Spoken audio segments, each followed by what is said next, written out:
The production of this program is made possible thanks to the support of the following and viewers like you. Canada rates a C among peer countries on the percentage of adults scoring low on adult literacy rate tests. According to the Conference Board of Canada, the International Adult Literacy Survey states 4 out of 10 Canadian adults lack the literacy skills necessary to be fully competent in most jobs in our modern economy. As well, there is a strong link between literacy and a company's economic potential. According to David Chalk, self-esteem, anxiety, depression, horrific depression, sometimes lasting for years, are some of the debilitating consequences of illiteracy. Chalk points to his own illiteracy and inability to read contracts that led him to bankruptcy in 2009.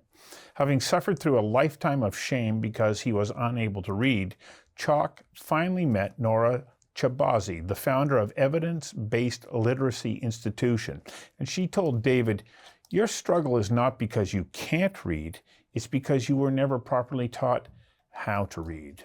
I invited David Chalk to join me for a conversation that matters about the challenges he lived with for more than 60 years, what it means now to be able to read, and how he wants to help others through literacy and AI to develop the reading roadmap. In other words, he wants to help other people to learn how to read. David, welcome. Thank you, Stu. Appreciate it. You know, on the surface, people look at you and go, what? What do you mean you don't know how to read? Like, look at the career you've had. Did you feel like you were just like hiding a part of yourself from the world all the time? It's a good question. I've had a long time to think about it, especially post learning to read. I used to think of myself not in the capital F fraud, but in the small f fraud. That how can I be doing this if I really need this many coping skills to get by? I always thought I'm very creative, but I just wondered why reading was hard. It wasn't that I didn't think I could read. From a child, I was told I was stupid, dumb. In fact, at the time it was mentally retarded. I was pulled out of the school system and put into a school for those conditions. My mom got me out. So for me, it was always, okay, this is really strange. I can think clearly, yet I cannot read. Well, and you clearly have an exceptional vocabulary. Mm-hmm. So it's not that you don't know the words, you don't know the definition.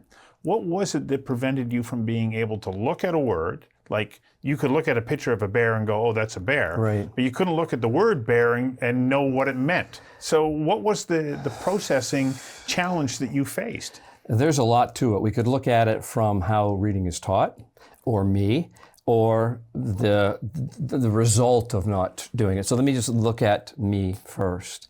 And that is, I was born a blue baby, strangled at birth, and my parents were told I could be mentally handicapped. In my family, there is dyslexia, ADHD, and cognitive challenges. As a child, prior to going into grade 1, I was a happy-go-lucky, creative kid, building, playing, doing everything. I walked in, my mom took me to the door of grade 1. I walked into the classroom, and something happened. I saw the letters on the board, and I got quizzed up at the front of the class, and I pretty well collapsed. And what it is that my brain, it's very hard to remember things. It's almost as if I'm an idiot savant. You could tell me something, and while you're telling me, I'm forgetting it. And that's the left side of the brain. Mm-hmm. And reading, to be a good reader, the left side of the brain has to engage because it's rules, the spelling rules, and it's memorization. So I was sort of out of luck. Then the school system starts. And the school system is based on rote memory. Right. And rote memory is memory. You memorize it. The next part is what you just said about the bear, I think, because of my memory. It is the worst way you could teach anyone to read, because the way the brain works is on sound. And if we were to be taught the way I'm going to take it forward in the future, that is, we say a word, and if it was cat, we were taught C-A-T, but the correct way to learn to read is you are asked, say a word, cat. How do you spell it? K-at. So it is the sounds. Those phonemes. Yes, the phonemes. When you put the phonemes on paper, you are spelling. Yes. Now, spelling for me was atrocious. My handwriting was a mess. I wouldn't spell anything. But when you learn to read by saying, spelling, reading, I call that coding. Reading is the decoding. So if I wrote cat on paper, I can read it any time. So reading should be taught by using your vocabulary as a young child. As you move up to adult like me, what I was taught, I have a pretty big vocabulary because I do a lot of speaking. So I had thousands of words we could pull from. All we did was went through a selection of words, sound them out, put them on paper, pick up a book, use that process of the sounds. And I went from, probably about a grade 3-4 level reader to post-university in 11 hours when I went through that program. 11 hours? 11 hours. So it was like an epiphany then? I broke down, and it was all filmed because it was for the documentary, The Truth About Reading. And I was shaking. I just could not believe it because a switch went off. And I remember saying at the time, oh my God, there's a code behind all this. It isn't about looking at a word, looking at the picture, sounding it out. It's take a word, spell it on the paper, and you own it. And that was it. And we did a couple hundred words. I owned them, and I could read. The production of this program is made possible thanks to the support of the following and viewers like you. So is there the connection of actually writing it rather than typing it? Is there a component to that? There's a connection in the brain. Yeah. And most studies show that the fact, especially if you write with your left hand, if you want to really ingrain it, you keep your left hand on the paper and you write it. It opens up a whole new neuron trace in the brain. It's an even faster way to do it. But it doesn't help with your printing. But definitely you want to write pen and paper, put the words on paper, and you can almost feel as if you've taken a drug. Clarity just opens up in the way you think. Revolutionary. Absolutely, yeah. 11 hours, that was the difference. Yeah, from 60 years. I don't know if you've seen some of the videos online. I have. They were my living hell. Actually, one of the things that I found really interesting is you talk about, don't tell me, oh, well, you responded in a way that allowed you to experience success in ways that you wouldn't have had you been able to read. That doesn't compensate for the challenges of illiteracy. No. Like, it got bad for you, didn't it? It was hell, yeah. It was absolute hell from grade 1 through grade 12. I think probably within the second year and a half after grade 12, it was my mom that had so much faith in me. She taught me awareness. I live sort of a consciously aware life. I don't meditate or practice that, but there's one simple thing. Get out of your own way. You are not the thoughts in your head. A child like me, you can turn on that radio show up there and it will just play anything it wants. But as she taught me to separate myself from those thoughts, I had these moments of clarity. And in those moments of clarity, I used to be creative, draw, paint, build. And over time, that came more and more about. I'd go to school, it would be a terrible disaster. I'd come home and she would say, David, one day when you graduate, the world is whatever you want it to be. You know, I saw an interesting video where somebody was talking about how the education doesn't allow for that kind of creativity. And they said, here was this young girl, grade 1, who wasn't paying any attention to reading, writing, wasn't contributing much. But when all of a sudden it came time to draw, she took this great interest. And the teacher said, so what are you drawing? She says, I'm drawing a picture of God. And the teacher goes, yeah, but nobody knows what God looks like. And she said, well, hang on a moment and they will. And, you know, to have that kind of like childlike audacity in a way, but then to have it squashed. It sounds to me that you went through a similar kind of experience like that. Horrific. You know, sometimes it's hard for me to even recall it because I blocked a lot of it out. But I can give you a side that might help people because dyslexia, ADHD, learning disabilities touch about 60% of people, let alone 1 degree of separation from brothers, aunts, sisters, cousins. We all have it around us. I think the most wonderful thing that anyone could learn about it is when the left brain doesn't fire and you notice it in reading. Reading is not a foundational skill. It is not natural. Speaking, walking, all of those other things. Reading was a human construct. Yes, it is. And we have to build it. So therefore, it requires very focused attention. But the brain either wires hard left, hard right. Mine was damaged left, so it's hard on the right. Of all the people we've encountered in our lives, and all the people we've come across with challenges, there's something magical hiding in there. Because for the left to be damaged, the right compensates due to the plasticity. And that right brain is the creative brain. Yes, it is. And with that, I can sometimes say, it's a blessing that I wouldn't trade it for anything. If I can get over the past, what comes out of my brain, I will say, because mind I can get, it can go off on its own. But what my point is, there are millions and millions. There's 156 million US adults that are subliterate, over 54%. In there are millions of brilliant minds that are not used because they never had a chance to get ahead. I had my mom helping me, so I made it through. But sometimes I just shudder to think of what this world would be like if we helped those lives that are destroyed during school or the ones that are in there right now, because the education system still works exactly the same way it does. It's called balanced literacy or whole word, which means you look at pictures, you look at words, you learn the I before E, and then you memorize words. Same thing for 200 years. The production of this program is made possible thanks to the support of the following and viewers like you.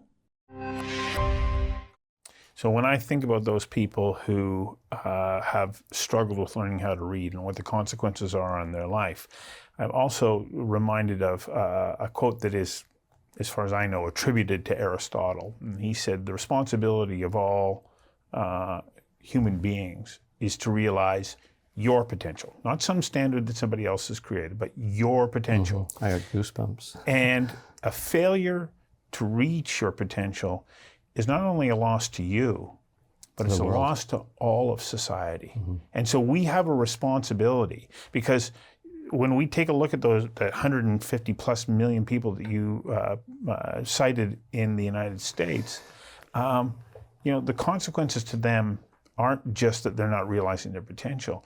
It also takes them on a trajectory or a path that can be destructive. What is the projected outcome for people who can't read? Yeah. I don't recall the exact statistic, but for every grade level, when we talk about structured grade reading, above grade 6 is sort of that point where they say you can't read if you're at grade 6 or above. For each grade level above that the U.S. population would bring, it would bring at least $2 trillion into the economy every year. That's the magnitude of it for one grade level. Wow. And it gets worse when we look at incarcerated. There, it's about 85% below grade 3. So the link is extraordinary. It is real, because what happens, and I used to joke about it, and we just have to take this the right way, that when I thought about life, how I would survive, I never had a thought about doing anything on the wrong side of the law. But I thought, wow, to be a criminal, it would be so easy, because I think of that movie, to Catch Me If You Can. Right. Okay. My brain can think that way if I wanted it to. But what happens to many people, especially those that end up in jail, tormented through school, can't find work, need to survive, sometimes very creative, get either on the aggressive side or the creative side and end up caught and in jail. And lack of reading is really a pipeline to jail. When I graduated, this was a horrific thing, but my counselor called me in the office and said, David, there's really only 3 possibilities for you. And it was true. I realize now that he was saying it out of the stats, but I didn't know them. You will either end up on the street, dead, or in jail. Those are your options. Those are my options. Which university do you go to get a degree in any of those? Yeah, I know. It was horrific, but it put me into gear. 1 year after that, I was an airline pilot. which seems remarkable. I watched you on camera in the one of the YouTube videos where you described your journey, saying that you're a spatial learner, and you just figured it out from having watched a video. Yes, yeah, I could feel it. I only took whatever the minimum is, 7 hours of flight training.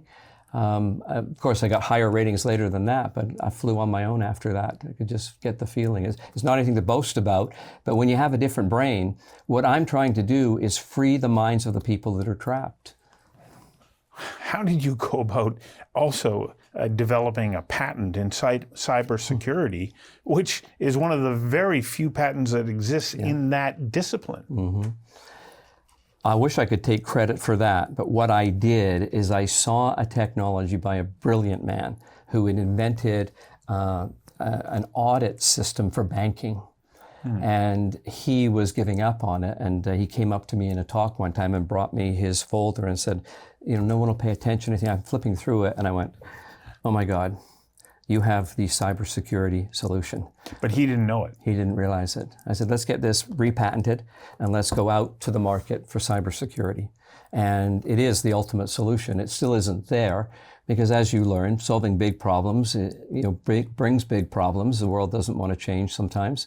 And there are forces in place that would like to keep things the way they are. So we'll leave it at that. You had a mind for math, though, because you talk about the math question that you solved at UBC entrance that made them go, huh? Tell us that story. I do not know how these things happen, but my mom had said to me, why don't you challenge the UBC exam? Because you've always been not good at math in school, because my failure, I love physics and I love math, but they're reading problems mainly. John has 3 pillows and Betty has 4, how many are left in the car? Or in physics, they are word problems, so I would get them wrong. But I went out and I challenged the exam and I froze, as I do in many cases, and I scribbled a few things down. I left, and 2 months later in the mail I got a letter from UBC saying I had been the first one. There was a question at the end of the exam, like the bonus question, and I thought, oh, this one's easy. I did that one. I was the first one ever to solve it. Told me that they sent it down to Stanford University because no one there even knew how to solve it. They just knew when people didn't have the right answer. And because I didn't have all the process of solving it, I did it in my head, they had to check it. And I would get entrance to UBC. And I said no, because I knew what would happen. I would fail every class. The production of this program is made possible thanks to the support of the following and viewers like you. So I bring those 2 examples of your math skills up because, of course, in computing science, math skills are fundamental. Yeah, it's all math. Yeah, but you are now embracing the next level of this, which is in AI, taking it to another level to create this reading roadmap using AI. How challenging is it for you to bring this together? And tell us a little bit more about it, Sure. so that as you develop it, other people can benefit from I this. would love. I'm going to tell you first off what my objective is to give it to all people that in any way are encumbered or marginalized, all those that are incarcerated, and all of those in the military for free. All of North America, every single person. I'll do it through sponsorship, I'll do it through profits, but my objective is that's where you find many of the people that have suffered, and that's my gift back, and it will be in the millions. So the goal is to develop an AI very different to the ChatGPT that people are used to, very similar, a large language model. But this will be trained on human emotion. It will be trained on understanding how we think. A lot of AI is already built into that, but training the AI is trained through pattern recognition. So it can watch videos, it can learn, you can teach it from books, psychology. And we're well down the road. I'm working with a business partner on it, Kevin. We've been working on it for nearly 2 years. We need financing. We can't go any further without financing. But the way it would be, the AI's role is to be the coach or mentor or person that is teaching it. The challenge we have in the education system is twofold. One, we don't learn from sound. But if we were to learn from sound, we need immediate correction. So if I say it wrong before I put it on the page and start to wire those neurons incorrectly, I need positive reinforcement correction. No school can provide one-on-one tutoring. $150 an hour, parents spend tens of thousands of dollars, 1 or 2 hours a week for their children.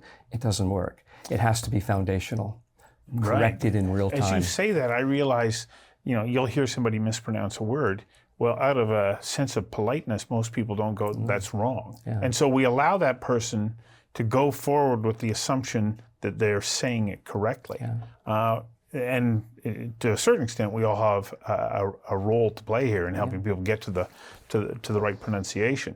So is this what this interactive model will help? Yes. In real time. I can interrupt it and it can interrupt me, but it's not about the interruption.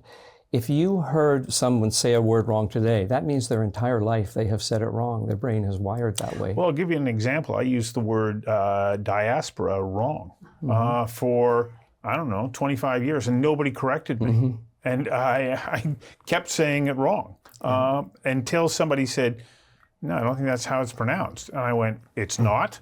It was a real, okay. So that is it. It is, I call it an intelligent, not artificial, intelligent learning companion. And it will be there. It will be on a tablet. Yeah. The camera, the audio, the touch screen, everything are operational. So the AI looking at you can tell your facial emotion, anxiety, stress, can tell the tone of your voice. So as you are speaking with it, it understands dialects. It'll have 88 languages out of the gate, and including ESL, one language to the other. It is there, like we just said, working with the person so that as they speak it and code it onto the screen and correct their writing, and it teaches them handwriting, there is no miswiring. And if you do that from the start with a child, it wouldn't matter what side of the brain they're working on, because the right side of the brain actually functions better that way. So they might have a tiny bit of an advantage at the end of the day. But for everyone, there is what is called a 3 sigma shift. So when we use mathematics for averages, we have a bell curve. And in any classroom, any test, the middle, the median is the 50% average. Personalized learning to this degree that we're talking about, studies have shown causes a 3 sigma shift in the bell curve, meaning it moves to the right, it moves to the right. That means that the average person using a methodology like that would read and learn better than the top 5% of anyone. You go to brilliant level simply by the way your brain encodes it, by taking it in through sound and by immediate correction, which the AI can do. We freeing the minds of millions of people. The downside of all this is not so much just not the reading, it's what happens in the classroom and after school and the bullying. And there is a cognitive measurement taken on people depending on how well they read in the classroom. Now you're stupid. And there's so many videos that people have sent me about their children being destroyed by 1 or 2 words. Imagine that for their whole childhood. All of a sudden you're in the dumb row. All of a sudden your name's on the board. For me, I was put in the corner, put in the hall, given the strap that I didn't want to learn. I wanted to learn so much, but I couldn't. Well, I am 100% behind what you're doing, and I hope that you are successful in bringing forward this really innovative program. Thank you. Thanks for coming in and sharing your story with us.